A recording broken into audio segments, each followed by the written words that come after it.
یہ جو واقعہ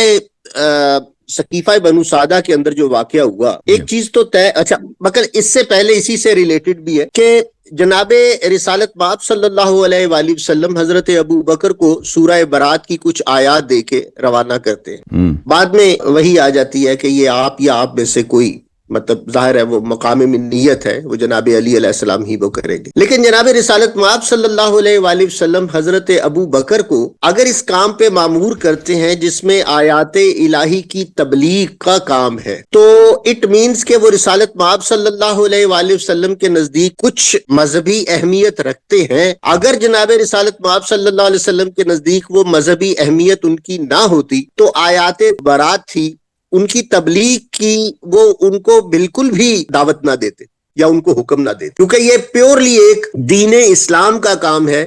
جس میں کسی بھی ایسے شخص سے کام نہیں لیا جا سکتا جو ان کے نزدیک کفر کے درجے میں ہوں. اس کا جواب یہ ہے، دیکھیں کہ رسول اللہ صلی اللہ علیہ وسلم کوئی چیز اللہ کے حکم کے بغیر نہیں کرتے، اور اتنا اہم مسئلہ ہے، کوئی چھوٹی سی بات بھی نہیں ہے کہ کفار کو اب دیکھیں مشرکین کے نزدیک مکہ بڑا اہم مقام تھا. مشرک بھی اس کو بہت، ان کے سب مذہبی سیریمونیز وہ مکے میں ہوتے تھے، حج کے لیے آتے تھے، اس کو بہت تقدس کی نگاہ سے دیکھتے تھے. اب جو ہے ان کو کبھی مکہ نہیں آنے دیا جائے گا، یہ اعلان ہوگا. اور پھر ان کے پاس جو رسول صلی اللہ علیہ وسلم کے ساتھ جو معاہدے ہیں 3-4 مہینے تک، ان کو رسول صلی اللہ علیہ وسلم وفا کریں گے. اس کے بعد ان سے اعلان براءت ہے کہ جہاں بھی مشرک ہوگا اس کو قتل کیا جائے گا. ٹھیک ہے نا؟ تو یہ بہت ہی امپورٹنٹ سوشل، پولیٹیکل اور ریلیجیس پروکلیمیشن ہے، اعلان ہے نبی صلی اللہ علیہ وسلم کی جانب سے مکے میں. یہ ایسے اہم چیز کو اللہ کے حکم کے بغیر رسول صلی اللہ علیہ وسلم نہیں کر سکتے. یہ در حقیقت اللہ بھیج رہا ہے ابو بکر کو، اور اللہ تعالیٰ کو پتہ ہے کہ رسول صلی اللہ علیہ وآلہ وسلم کے بعد خلافت کے ساتھ کیا ہوگا. تو ہمارے نزدیک یہ یہی ہے کہ اللہ اور رسول صلی اللہ علیہ وآلہ وسلم نے جان بوجھ کر عمدن ابو بکر کو بھیجا ہے تاکہ مسلمانوں کو یہ بتایا جائے کہ یہ شخص اہلیت نہیں رکھتا کہ حتیٰ کفار کے لیے، کفار کے اپنے شہر میں قرآن کی کچھ آیات کی تلاوت کرے، اس کی اہلیت نہیں رکھتا، اور اس لیے اس کو عزل کیا. اور یہ عزل جو ہے نہایت ہی توہین ہے اور نہایت ہی ایک بے احترامی ہے کہ آپ ایک شخص کو اتنا امپورٹنٹ مشن دے دیتے ہیں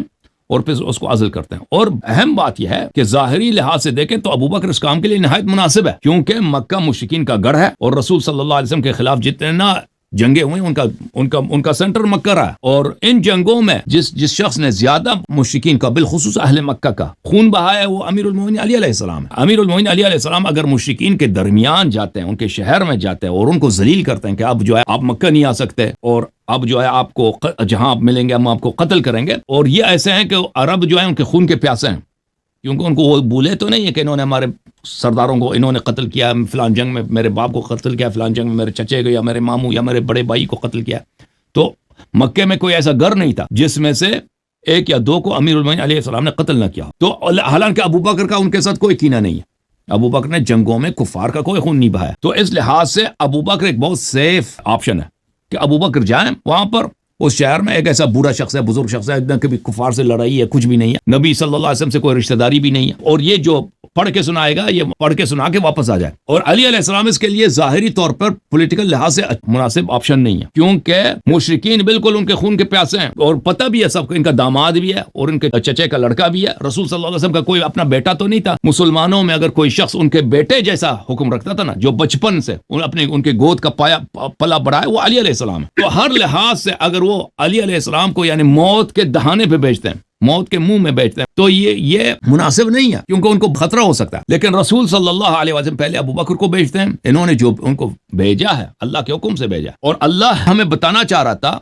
کہ یہ شخص، یہ فرد اللہ کے نزدیک رسول صلی اللہ علیہ وآلہ وسلم کے لیے لائق اعتماد نہیں ہے، حتیٰ کفار کے لیے وہی معمولی سے 4-5 آیتیں پڑھنے کے لیاقت نہیں رکھتا. تو اللہ تعالیٰ نے اس کو عزل فرمایا اللہ کے حکم سے. اور پھر ابو بکر کے اپنے سوال میں بھی دیکھیں نا کہ مختلف احادیث میں بہت زیادہ، سنن نسائی وغیرہ میں، کہ وہ جب آیا اس نے پہلا سوال یہی کیا کہ کیا میں متعلق کچھ آیات نازل ہوئی ہیں، آپ نے مجھے اسی لیے واپس کیا. تو اس نے بھی اپنے متعلق اس کو ڈر تھا کہ بھئی میری اتنی بڑی بے عزتی ہوئی ہے. اور بعض روایت میں تو یہی ہے کہ وہ شخص بہت ہی